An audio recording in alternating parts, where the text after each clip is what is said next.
ጋር ናችሁ? እነዚህ ሶስት ነገሮች ብዙ ጊዜ አብረው አይሆኑም አይደለ? ስልጣን ያላቸው ሰዎች ሀብት ሊኖራቸው ይችላል፣ ግን ዕውቀት አይኖራቸው። ዕውቀት ያላቸው ሰዎች ደግሞ ሀብት አይኖራቸው አይደለም? ብዙ ጊዜ አይገጥምም፣ አብረው አይሄዱም። ኒቆዲሞስ ግን ሶስቱን ነገሮች አስተባብሮ ያዘ። ትልቅ ሹም ነበረ። በሌሊት ወደ ኢየሱስ ሄደ ይላል። በሌሊት ወደ ኢየሱስ ሄደ። በጣም ይገርማል። በሌሊት ወደ ኢየሱስ ሄደ የሚለው ቃል ምን ያሳየናል? ይህ ሰውዬ ባለስልጣን ነው። ባለስልጣኖች ሌሊት የት ነው የሚሄዱት? ባለጸጋ ነው። ባለጸጎች ሀብት ያላቸው ሰዎች የት ነው የሚሄዱት? ሌሊት የት ነው የሚያሳልፉት? ወደ ጭፈራ ቤት ነው፣ ወደ መጠጥ ቤት ነው፣ ወደ ስካር ነው፣ ወደ ኃጢአት ነው። የተማሩ ሰዎች እናውቃለን የሚሉ ሰዎች ሌሊቶቻቸው ወደ ክርስቶስ የሚሄዱበት አይደለም፣ ከክርስቶስ የሚጣሉበት ነው ሌሊታቸው። ኒቆዲሞስ ግን በሌሊት ወደ ኢየሱስ ሄዶ ነበረ ይላል። የመጀመሪያው ሰዓታት ቋሚ፣ የመጀመሪያው ማህሌት ቋሚ፣ ትጋሃ ሌሊት የሚያውቅ የሌሊቱን ግርማ ሌሊቱን ጸባ አጋንንቱን ድምፅ አራዊቱን ሳይፈራ በሌሊት ወደ ክርስቶስ ይገሰግስ ነበር። ወደ እሱ የምንገሰግስበትን ኃይል ያድለን አምላካችን። ስለዚህ ኒቆዲሞስ በሌሊት ወደ ኢየሱስ ሄዶ ነበር። ይሄ ትጋቱን ያሳያል። ለእኛ ደግሞ የሚሰጠን ትምህርት ምንድን ነው? በሌሊት ወደ ክርስቶስ መሄድ እንዳለብን ያሳያል። ልክ እንደ ኒቆዲሞስ ወደ ክርስቶስ በእግራችን መሄድ ብቻ አይደለም። ሌሊት ማለት ጨለማ ማለት ብቻ አይደለም። ክርስቲያኖች በህይወታችን አንዳንዴ ጭልም የሚልብን ጊዜ የለም አለ። ዙሪያው ገደል የሚሆንብን ጊዜ አለ። ሁሉም የሚጨልምብን ጊዜ አለ። ሌሊት ማለት ግራ ቀኙ የሚጠፋብህ ጭልም የሚልብህ ሰዓት ነው። ሲጨልምብህ መሄድ ያለብህ ወደ ክርስቶስ ነው። ምክንያቱም በክርስቶስ ዘንድ ጨለማ አይጨልምም። እስመ ጽልመት ይጸልም በኀቤከ። ክርስቶስ ባለበት ስፍራ ጨለማ አይደለም። የጽድቅ ፀሐይ ክርስቶስ ሲያበራ የትኛውም ጨለማ ውስጥ ብትሆን ያበራል። ሲኦል ውስጥ ብትሆን ክርስቶስ እስካለ ብርሃን ነው የሚሆነው። እና ኒቆዲሞስ በሌሊት ወደ መድኃኒታችን ወደ ኢየሱስ ክርስቶስ ቀረበ ይላል። ወደ እሱ እንድንቀርብ አምላካችን ይርዳን። ቀረበና ምን አለው? መምህር ሆይ እግዚአብሔር ከእርሱ ጋር ከሆነ ሰው በቀር አንተ የምታደርጋቸውን ተአምራት ሊያደርግ የሚችል ማንም የለም። ስለዚህ ከእግዚአብሔር ተልከህ እንደመጣ እናውቃለን አለው። ተመልከቱ እንግዲህ መድኃኒታችን ኢየሱስ ክርስቶስ በዮሐንስ ወንጌል ምዕራፍ 2 ላይ ከዚያ በፊት ተአምር ሲሰራ ነበር። በቃና ዘገሊላ ውሃውን ወይን አድርጎ ነበር። ከዚያም በጌርጌሴኖን ወርዶ ተአምር አድርጓል። ይህን ተአምር ሰምቷል ኒቆዲሞስ። ምን አለው? መምህር ሆይ አለው። የመጀመሪያው ንግግር መምህር ሆይ ነው። እሱ መምህር ነኝ ብሎ አልተኮፈሰም። ክርስቶስ ከናዝሬት ነው የመጣው ብሎ አልናቀው። መምህር ሆይ አለው። ከዛስ እግዚአብሔር ካንተ ጋር እንደሆነ አንተ የምታደርገውን ታምራት እግዚአብሔር ከእርሱ ጋር ከሆነ በቀር ሊያደርግ የሚችል እንደሌለ ከእግዚአብሔር ተልከህ እንደመጣን እናውቃለን አለ። ራሱን ብቻ አይደለም የወከለው፣ ሌሎች አይሁድ ሹማምንትም እንደኔ አንተ በእርግጥ ከእግዚአብሔር ተልከህ እንደመጣ እናውቃለን ብሎ ለክርስቶስ መሰከረ። ጌታችን ምን ብሎ መለሰለት? እውነት እውነት እልሃለሁ ሰው ዳግመኛ ካልተወለደ በቀር የእግዚአብሔርን መንግስት ሊያይ አይችልም አለው። በጣም ይገርማል። ጥያቄውና መልሱን ተመልከቱ። ኒቆዲሞስ ለክርስቶስ ሙገሳን ያቀረበለት መምህር ሆይ አንተ የምትሰራውን እግዚአብሔር ከረዳው በቀር እኮ ማንም አይሰራውም። አንተ እኮ ከእግዚአብሔር የተላክ መምህር ነህ ብሎ መምህሩን አመሰገነ፣ አወደሰ። ክርስቶስ ግን ምን አለው? መምህርን በማወደስ አይደለም የምትድነው አለ። እኔን በማመስገን አይደለም የምትድነው። ሰው ዳግመኛ ዳግመኛ ካልተወለደ በቀር የእግዚአብሔርን መንግስት ሊያይ አይችልም አለው። በጣም ይገርማል። ካልተጠመቀ በቀር ማለት ነው በኋላ ትርጉሙ። ይህንን ሲለው ኒቆዲሞስ በጣም ገረመው። ምን ማለቱ ነው? ከዛ ጠየቀ። ይህ እንዴት ሊሆን ይችላል?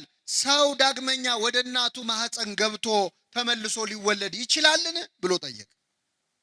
ክርስቶስ መለሰለት፣ እውነት እውነት እልሃለሁ ሰው ዳግመኛ ከውሃና ከመንፈስ ካልተወለደ በቀር የእግዚአብሔር መንግስት ሊያይ አይችልም አለ። ከምንና ከምን? ከውሃና ከመንፈስ አለ። ምን ማለት ነው ከውሃና ከመንፈስ? ምስጢረ ጥምቀትን ነው የሚያሳየው። አባቶቻችን ክርስትና ሲያነሱን በሚጸልዩት ጸሎት ለመጠመቅ የተዘጋጀው ውሃ ወደ ማየገቦ ይለወጣል። ወደ ክርስቶስ ከጎኑ ወደ ፈሰሰው ደም ይለወጣል፣ ውሃ ይለወጣል። የጎኑን ውሃ ተጠምቀን የጎኑን ደም ጠጥተን ነው ክርስቲያን የሆን ነው። ስለዚህ ጸሎት ተደርጎበት ውሃው ወደ ማየገቦ ይቀየራል። ውሃና መንፈስ ናቸው ለኛ መወለድ ምክንያት የሆኑት። ሰው ከውሃና ከመንፈስ አባቶቻችን ይላሉ ከአብራከ መንፈስ ቅዱስ ከማህፀነ ዮርዳኖስ እንደ ባልና እንደ ሚስት አንድ ሕፃን ልጅ ሲወለድ ከአባቱ አብራክ ከእናቱ ማህፀን ነው የሚወለደው።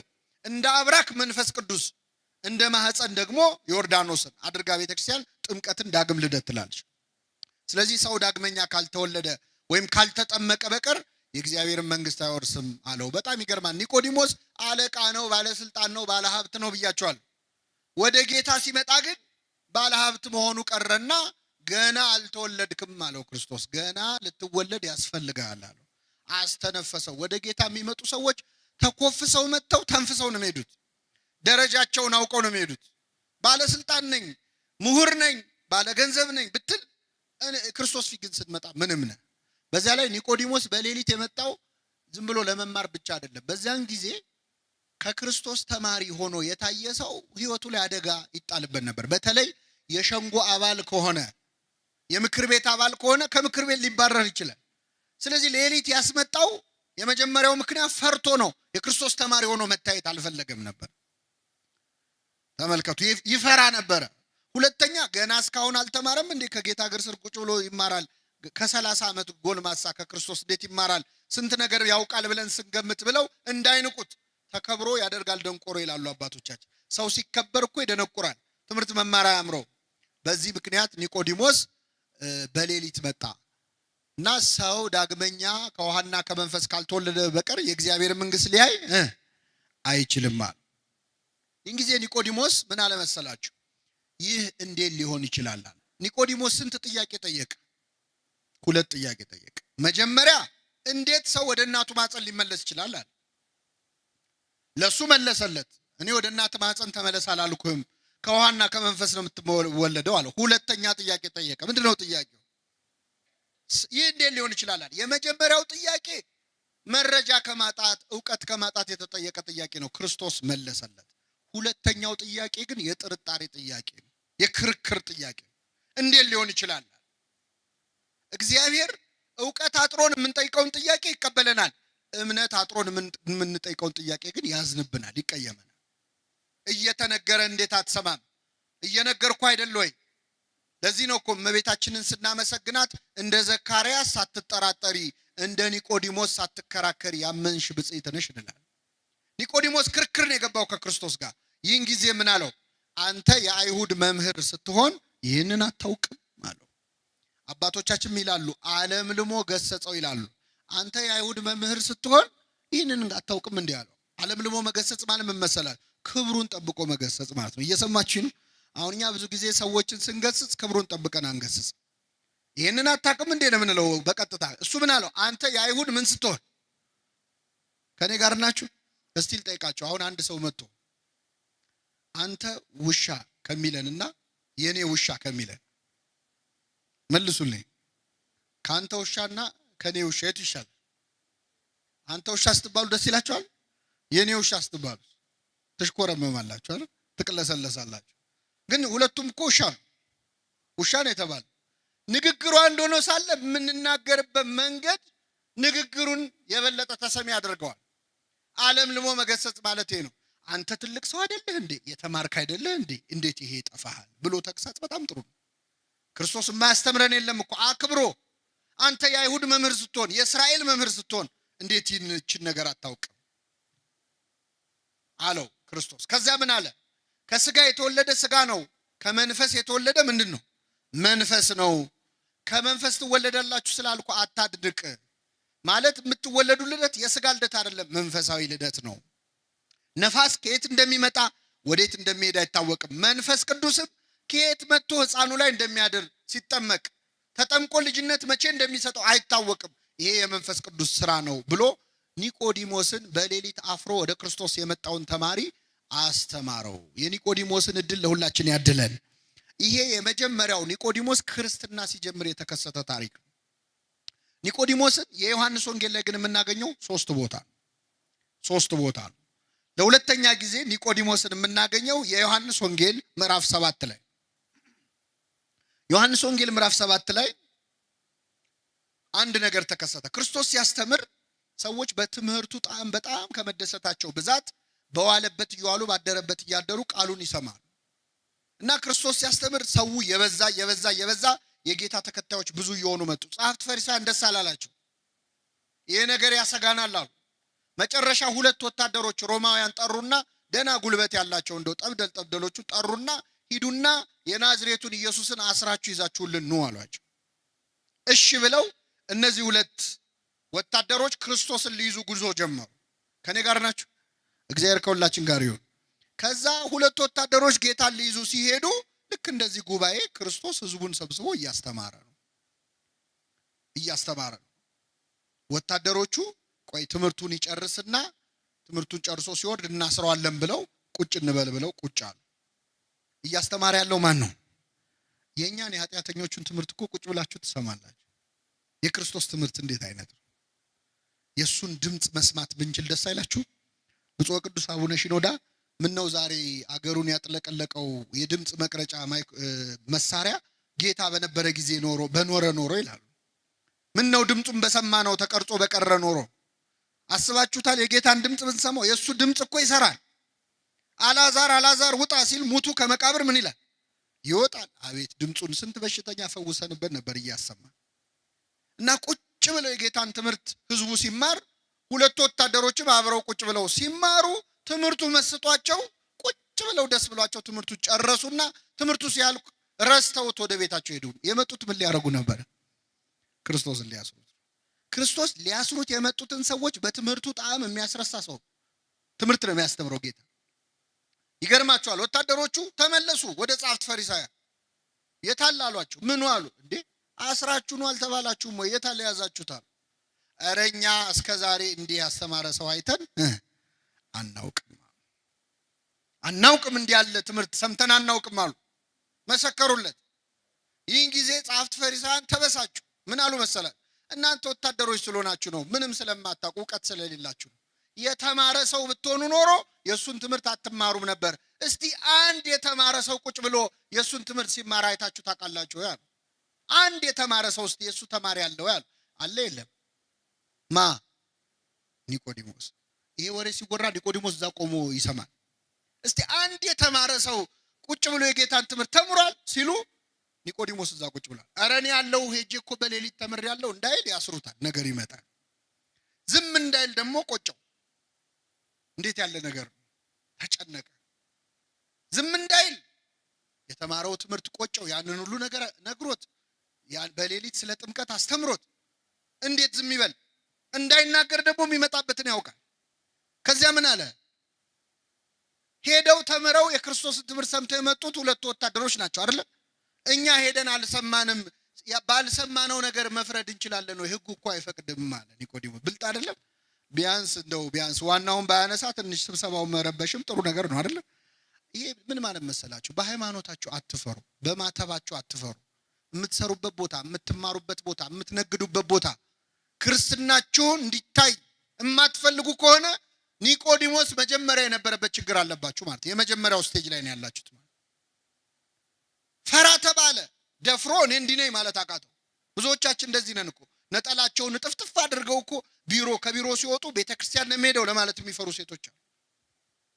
ቤተክርስቲያን ለመሳለም ጓደኞቹ ፊት የሚያፍር እኮ ጎረምሳል። ክርስቶስ በእኛ ሳያፍራውን እኛ በሱ ልናፍር ነው? እንዳናፍር በእውነት። እና ኒቆዲሞስ ፈራ ተባብሎ እንዴ ህጋችን እኮ ሳያጣሩ መፍረድ አይፈቅድም አለ። ይህን ጊዜ አይሁድ አንተ እኮ ስላልተማርክ ነው ሊሉት አልቻሉ። አንተ አልተማርክም ሊሉት አልቻሉ። ምክንያቱም ኒቆዲሞስ ምን ያለ ሰው? የተማረ ሰው ነው። በቃ እንመርምር እስቲ ነቢይ ከየት እንደሚነሳ መጽሐፍን መንብር ብለው ተበተኑ ወደ የቤታቸው። ይሄ ሁለተኛው የኒቆዲሞስ ክርስትና ደረጃ ነው። የመጀመሪያው ፍርሃቱ ነው። ሁለተኛው ፈራ ተባ ያለበት ነው። ሶስተኛው ልንገራችሁና በቃለሁ። ኒቆዲሞስን ለሶስተኛ ጊዜ የምናገኘው በዮሐንስ ወንጌል ምዕራፍ 19 ላይ ነው።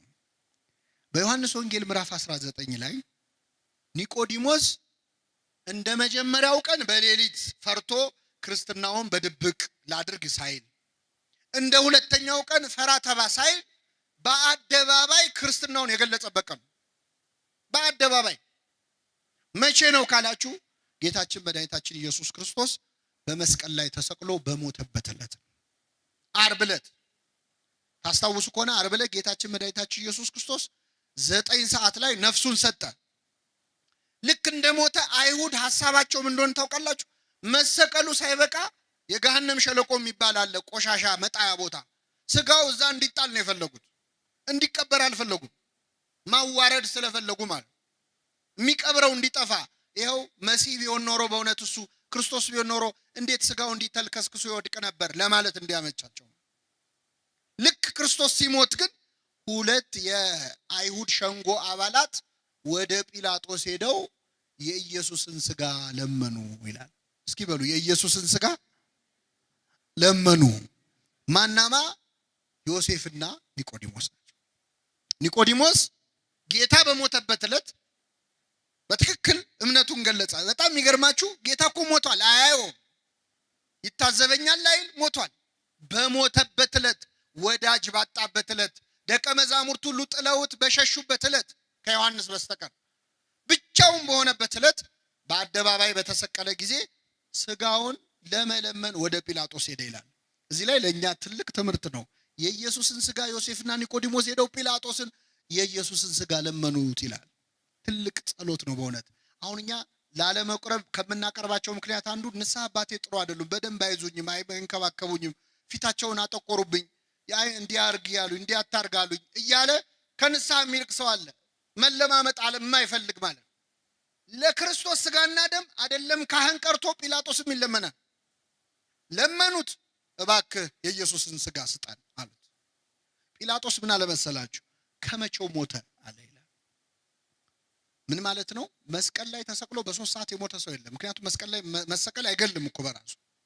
ክርስቶስ እኮ መሰቀሉ አይደለም የገደለው። ከዚያ በፊት 6666 ጊዜ ምን ብሏል? ተገርፏል፣ ደክሟል። ስለዚህ መስቀል ላይ በቀረችዋ ሰዓት ስቃይ የተቀበለባት ሰዓት ነች። ፍቅሩን የገለጸ። የሚገርማችሁ ስለኛ ያን ሁሉ ስቃይ ተቀብሎ ሲቸነክሩት እንኳን አምጥተው ጠጅ ያጠጣሉ ሮማውያን። የሚቸነክሩት ሰው ትንሽ እንደው ቁስሉ እንዳይሰማው ጠጅ ያጠጥተው ትንሽ ሰክሮ ደንዝዞ ህመሙ ሳይሰማው እንዲያልፍ ማለት። ክርስቶስ ግን ጠጅ ሲያመጡለት ተፋው ነው የሚለው። ስለኛ የሚቀበለውን መከራ በምንም መቀነስ አልፈለገም። ሁሉን ህመም ታሟል፣ ከራስ ፀጉሩ እስከ እግር ጥፍሩ ድረስ። ስለ መተላለፋችን ቆሰለ፣ ስለ በደላችን ታመመ። በእርሱ ቁስል እኛ ቁስል አሁን እንዴት ይፈውሳል? ቁስል እኮ ሲነካ ይጋባባል። የክርስቶስ ቁስል ግን የሚፈውስ ቁስል ነው። የሚፈውስ ህመም ነው። ታሞ ማዳን የሚችል ቁስል ማለት እና ዮሴፍና ኒቆዲሞስ ቀርበው ጲላጦስን ስጠን አሉት። ጲላጦስ ደብዳቤ ጽፎ ውሰዱ እሺ ያላቸው። ዮሴፍና ኒቆዲሞስ ክርስቶስን ከመስቀል አወረዱት። አይሁድ እየገላመጧቸው፣ ጸሐፍት ፈሪሳውያን እያዩአቸው ስልጣናችን ገደል ይግባ ብለው ማለት ነው። ኒቆዲሞስ ፈራ ተባ ማለቱን አቆመ። ክርስትናውን በአደባባይ ገለጸ። ሄዶ ከመስቀል ላይ ክርስቶስን አወረደው። አስተኝተው በግራውና በቀኙ ቆመው እያለቀሱ ገነዙት። ደከምከኑ መጽኔሆሙ ለድኩማን፣ ደካሞችን የምታጸናቸው ሆይ ደከምክን?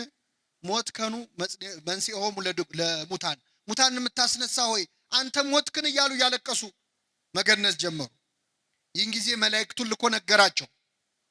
እንዴት እንደ ሩቅ ብእሲ እንደ ፍጡር እያለቀሳችሁ ትገንዙኛላችሁ? እያመሰገናችሁ ነው እንጂ ብሎ በመላእክቱ አስነገራቸው። ይህን ጊዜ ቅዱስ እግዚአብሔር ቅዱስ ኃያል ቅዱስ ሕያው ዘኢይመውት፣ ቅዱስ እግዚአብሔር ቅዱስ ኃያል ቅዱስ ሕያው የማይሞት እያሉ እየተንቀጠቀጡ ገነዙት። ክርስቶስን መገነዝ እንዴት አይነት ክብር ነው!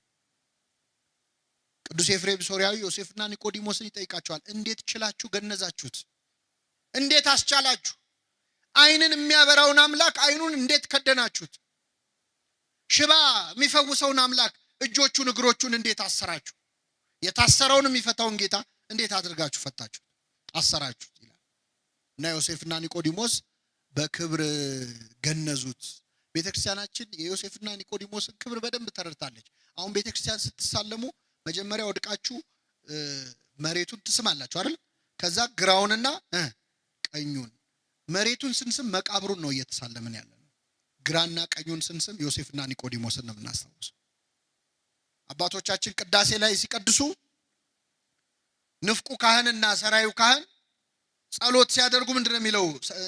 ሰራዩ ካህን ዋናው ካህን ምንድነው የሚለው? ጌታ ሆይ ይህ እኔንና ይህን አብሮኝ የሚቀድሰውን ካህን ስጋህን እንደገነዙ እንደ ዮሴፍና እንደ ኒቆዲሞስ አድርገን ይላል። የሕማማት ቀን ደግሞ ብትገቡ ቤተ መቅደስ ታያላችሁ ተአምር። የክርስቶስን ልክ እንደተገነዘ ሆኖ 2 ካህናት ይዘው 41 ጊዜ እየተዞረ እግዚኦታ እየተባለ እነሱ የተሰማቸው እንዲሰማን የሚያደርግ ጸሎት አለ። የትንሣኤ ሰሞን ደግሞ ገና ቅዳሴ ስትጀምር ሃሌሉያ ዮሴፍ ወኒቆዲሞስ ገነዝዎ ለኢየሱስ፣ ዮሴፍና ኒቆዲሞስ ኢየሱስን ምን አሉት? ገነዙት እያልን ነው ቅዳሴ የምንጀምረው። ራሱ ክርስቶስን መገነዝ እንዴት ያለ ክብር ነው! ክርስቶስን መገነዝ ትፈልጋላችሁ ይላል ቅዱስ ኤፍሬም ሶርያዊ። ኤፍሬም ሶርያዊ ይገርማችኋል መገነዝ ይፈልግ ነበርና ምን ያደርጋል መሰላችሁ? በጠዋት ይነሳና በማታ ይወጣና ሌሊቱን ሙሉ ጎዳና ተዳዳሪዎች ነዳያንን በተኙበት ይፈልጋል። ከመሃላቸው የሞተ ካገኘ ደስ ይለዋል፣ ይገንዘዋል። ሲመለስ ፊቱ በርቶ ይመለሳል። ምን አግኝተህ የተደሰትከው ሲሉት ክርስቶስን አግኝቼ ገነዝኩት ይላል። ደሃን ማብላት ክርስቶስን ማብላት ከሆነ ደሃን መገነዝ ማን መገነዝ ነው? ክርስቶስን መገነዝ ነው። ስለዚህ ኒቆዲሞስ በቤተክርስቲያናችን እጅግ ትልቅ ክብር ያለው ቅዱስ ነው። ቀስ እያለ በፍርሃት የጀመረ ክርስትና ከዛ ፈራ ተባ ወደ ማለት ከዚያ ደግሞ በአደባባይ ስለ ክርስቶስ ወደ መመስከር ሰማዕትነት እኮ ነው። ሰማዕትነት ከዚህ በላይ ምን ሰማዕትነት አለ? እና ክርስትናችን ምን ሞትለት መከራ የምንቀበልለት ልታምኑ ብቻ አይደለም የተጠራችሁት። እንደነ ቅዱስ አግናጢዮስ ልታምኑ ብቻ ሳይሆን መከራን ምን ልትሉ ልትቀበሉ። ክርስቶስ ይቺ ጽዋ ከኔ ትለፍ ብሎ ለሁላችን ያስተላለፈው መከራውን ነው።